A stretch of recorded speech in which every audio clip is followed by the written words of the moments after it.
Hello students, welcome to RB classes. আজকে আমরা করে নেব the thirsty crow. Once there was a crow.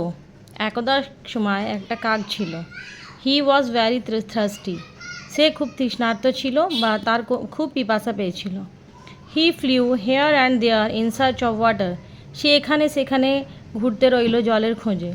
But he could not find water anywhere. কিন্তু সে কোথাও জল পেল না। At last he saw a picture in a garden. অবশেষে সে একটা বাগানে একটা কলসি দেখতে পেল। But the water was very low in the picture. কিন্তু কলসির মধ্যে জলের স্তরটা খুবই নিচু ছিল। The crow was vary wise. কাকটা খুব বুদ্ধিমান ছিল। হি স সাম স্টোনস দেয়ার। সে সেখানে কিছু পাথর বা কাঁকর দেখতে পেল।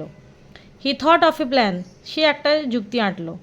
হি began to put the stone into the picture. সে কলসির মধ্যে ওই যে স্টোনগুলো পড়েছিল সেগুলো কলসির মধ্যে ফেলা শুরু করলো। The water level increased.